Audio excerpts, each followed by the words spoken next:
ఒక్కటి చెప్పు. 2,08,000 కోట్లు చేసినావు రెండేళ్లలో. మేము 10 సంవత్సరాల్లో 2,80,000 బీఆర్ఎస్ అప్పని నేను చెప్పట్లేదు. బీజేపీ ఎంపీ రఘునందన్ రావు గారు అడిగితే పార్లమెంట్లో కేంద్ర ప్రభుత్వం సమాధానం చెప్పింది. ఇది కదా ఈరోజు జరుగుతున్నది. సో ఫైనల్గా నేను జూబ్లీహిల్స్ ఓటర్స్తో ఒకటే కోరుతా ఉన్నా, మీరు ఓటర్స్ కాదు, న్యాయ నిర్ణేతలు. ఈ 2 ఏళ్ల అరాచక పాలన మీద, ఈ 6 గ్యారంటీల మీద ఈరోజు మీరు తీర్పు ఇవ్వండి. వాళ్ళు పెట్టే బ్లాక్మెయిల్లకు, ప్రలోభాలను తిప్పికొట్టాలని జూబ్లీహిల్స్ ఓటర్స్ను విజ్ఞప్తి చేస్తా ఉన్నా. విద్యావంతులు, విజ్ఞానవంతులు, చదువుకున్న వాళ్ళు తప్పకుండా ఓటింగ్లో పాల్గొనండి. పోలింగ్ పర్సెంటేజ్ పెంచడానికి ప్రయత్నం చేయండి. ఆత్మసాక్షిగా ఓటేయండి. ఇలా 6 గ్యారంటీలు రాష్ట్రంలో కొంతమంది ఏ టీం బి టీంలో చర్చ పెడుతున్నారు. 2 టీములున్నాయి బై స్టేట్లో, దాంట్లో పెద్ద చర్చ ఏం లేదు. 2 టీములు.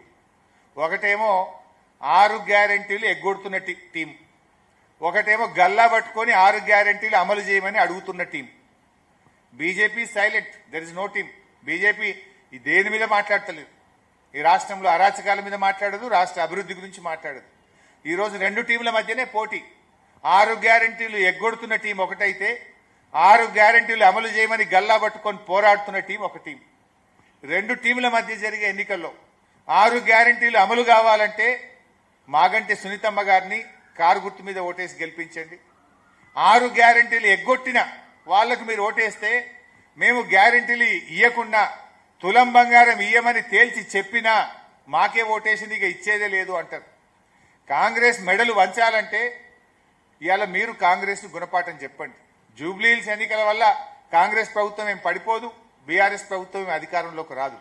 కానీ వాళ్ళ కనునిప్పు కలుగుతుంది, వాళ్ళ అరాచకాలకు అడ్డుకట్టబడుతుంది. 6 గ్యారంటీల అమలుకు మీరు దోహదం చేసిన వాళ్ళు అవుతారు. కనుక ఖచ్చితంగా ఈ జూబ్లీహిల్స్ లో కాంగ్రెస్ ను ఓడించండి. ఈ అరాచక కాంగ్రెస్ కు మీ ఓటుతో గుణపాఠం చెప్పి ఈ రాష్ట్ర ప్రగతికి మీరు దోహదం చేయాలని చెప్పి కోరుతా ఉన్నా. ఇవాళ రియల్ ఎస్టేట్ పడిపోయి ప్రజలు ఇబ్బందుల్లో ఉన్నారు, వ్యాపారస్తులు ఇబ్బందుల్లో ఉన్నారు, అన్ని వర్గాలు ఇబ్బందుల్లో ఉన్నారు. అట్లీస్ట్ ఇక్కడ గుణపాఠం జరిగితే వాళ్ళకి కన్నిప్పు జరుగుతుంది, రివ్యూ జరుగుతుంది, ప్రజలకు మేలు జరుగుతుంది అనేటువంటిదే బీఆర్ఎస్ యొక్క ఆశ. అందువల్ల మీరు లేదంటే మీరు ఒక్కటే ఆలోచించండి. By chance undoubtedly BRS is winning this election. మాకు ఏ survey, you take any survey, all the surveys are saying BRS is winning. ప్రజల మూడు అదే ఉంది. మేము ప్రజలకు దగ్గరికి ప్రచారానికి వెళ్తే కూడా మాకు వాళ్ళు ప్రజలు తమ్ము చూపిస్తున్నారు, వీఆర్ విత్ యూ అని చెప్తున్నారు. కొంతమంది ప్రజలు అన్న వీడియో వద్దే, వీళ్ళు ఆ వీడియో చూసి మళ్ళీ ఈ గుండాగాళ్ళు రాత్రి ఇంటికి వస్తున్నారు, మేము మీకే వేస్తున్నాం, జర ఫోటో తీయకుండి వీడియో తీయకుండి అంటున్నారు. ఈ రోజు ఆ పరిస్థితి వచ్చింది జూబ్లీహిల్స్ లో. ఒకవైపు పోలీసులు, సివిల్ డ్రెస్ లో ఉన్న పోలీసులు, ఒకవైపు గుండాలు ఈ రకంగా భయభ్రాంతులకు గురి చేస్తున్నారు. ప్రజలు they are clear, there is silent wave, ఒక పెద్ద వేవ్ రాబోతుంది. ప్రజలు మా సర్వేల్లో ఇలా బీఆర్ఎస్ కు 6%, 8% లీడ్ చూపిస్తున్నారు, కానీ అంతకంటే ఎక్కువ ఉన్నది.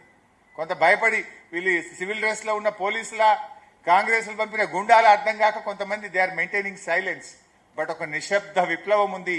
బీఆర్ఎస్ ఎవరి అంచనాలకు అందనంత పెద్ద మెజార్టీతో బీఆర్ఎస్ గెలుస్తుంది అనేటువంటి సంపూర్ణమైన విశ్వాసం ఉంది. మరి జూబ్లీహిల్స్ ప్రజలకు కూడా బీఆర్ఎస్ పార్టీ తరఫున ఈ రోజు మీరందరూ కూడా వికాసాన్ని గెలిపించండి, ఈ యొక్క అరాచకత్వాన్ని, ఈ యొక్క విధ్వంసాన్ని ఓడించండి.